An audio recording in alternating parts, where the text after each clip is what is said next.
Welcome back. We are 42 days away from Election Day, and the polls show a tight race between Donald Trump and Kamala Harris. Take a look at the latest NBC News poll showing Harris up 49% to Trump's 44% nationally.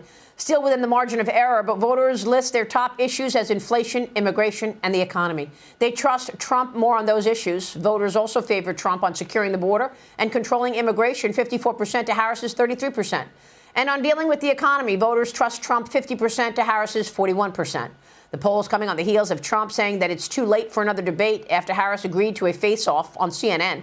Harris, meanwhile, is snubbing tradition and says she will not attend the Al Smith dinner on October 17th. She says instead she wants to campaign, as one of her allies claims she's just too busy to attend. Joining me now is the Heritage Foundation and Heritage Action President, Kevin Roberts. Kevin, good to see you. Thank you so much for being here. Good morning. How would you assess the race so far?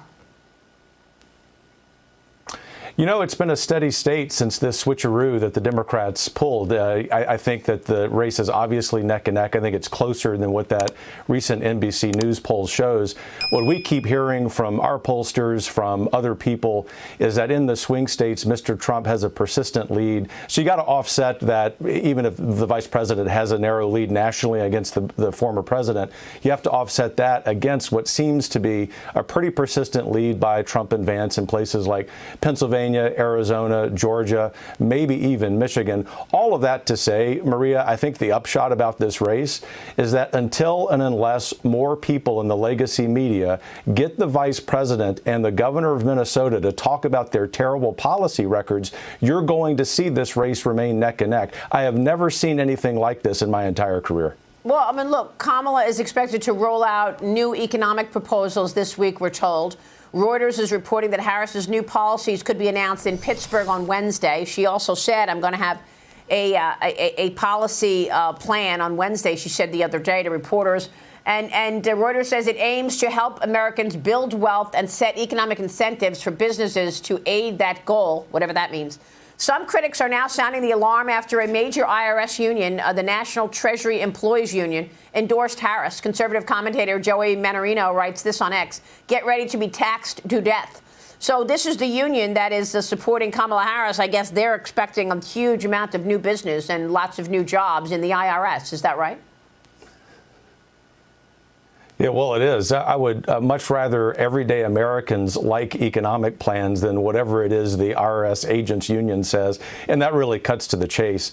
The issue set of this election, whether it's the economy or the border, considering the vice president's terrible record on both, really does undermine, or the issue set actually favors Mr. Trump and Mr. Vance. But the policy record of the vice president has undermined the American dream for everyday Americans. And so if Trump and Vance do what they've done over the last few weeks, which is have a zealous focus on that issue set, on Mr. Trump's record as in his first term, on the economy, on the fact that the vice president, of course, isn't just the border czar. Her legacy is the invasion czar. I think everyday Americans will realize that, coupled with this ridiculous endorsement by the IRS agents union, tells us that the vice president is out of step. But that's going to require the vice president to actually do some interviews and talk more about policy substance. Yeah. Well, look, you're right. She's not doing any interviews. She's not talking about any policy plans, and yet she's getting away with it. But I want to ask you about your proposals, because Democrats continue to try to tie Trump to your foundation's Project 2025. Trump himself has distanced himself from this 2025. He denied any involvement in it. Here's President Trump during the debate on September 10th. Watch this. She knows better than anyone. I have nothing to do with Project 2025. That's out there. I haven't read it. I don't want to read it purposely. I'm not going to read it. This was a group of people that got together. They came up with some ideas, I guess some good, some bad, but it makes no difference. I have nothing to do. Everybody knows I'm an open book. So, Kevin, I mean, the Heritage Foundation is behind this Project 2025. Where did you get these proposals? And are you suggesting Trump has anything to do with it or not? Oh, absolutely not. We've done this since 1980, as you know, with our first mandate for leadership. This is typical public policy organization work. And so we would never have any elected official part of it because of the lane that we occupy. It actually would be illegal for us to do that. So Mr. Trump's completely right and accurate in saying that. But the second point, I think, is even more telling, Maria.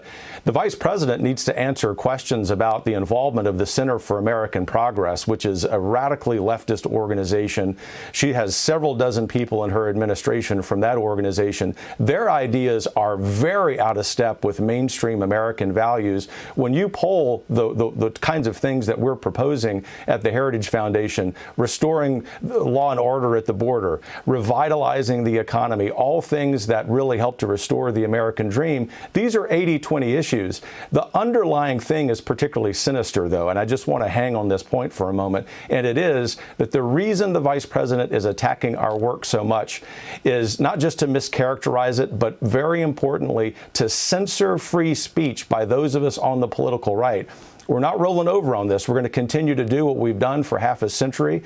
The institutional right, whether it's in D.C. or outside the nation's capital, is always going to be working on policies on behalf of hardworking Americans. Of course you are. But just to be clear, you had no involvement of President Trump. You did not speak to President Trump. You did not put his ideas in this Project 2025. Is that correct? President Trump and no elected official had anything to do with our work. We couldn't allow that to happen. This is boilerplate conservative policy proposals. It's a menu of options, which is what we do all the time. Yeah, this is an important conversation, Kevin, because you see what the Democrats are trying to do. Cheryl Sony, you've seen it. OK, we keep hearing this, that he's tied to 2025. He has to keep coming back and play defense, saying I have nothing to do with it. Kamala Harris just tweeted, Kevin, 6 minutes ago, and it's all about Project 2025 and they say it's Donald Trump's Project 2025 agenda.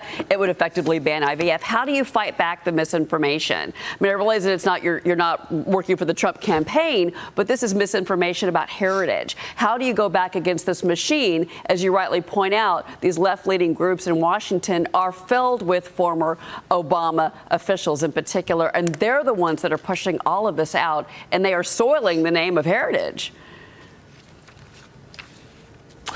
They're attempting to do that. Two things, though. The first is you go to project2025.org and you can see how mischaracterized the left has made this project. We've had several dozen fact checks by liberal media outlets about the extent of the lies. But the second thing is, which is some hopefulness about all of this, is all of their attacks have driven people to learn more about these policy proposals.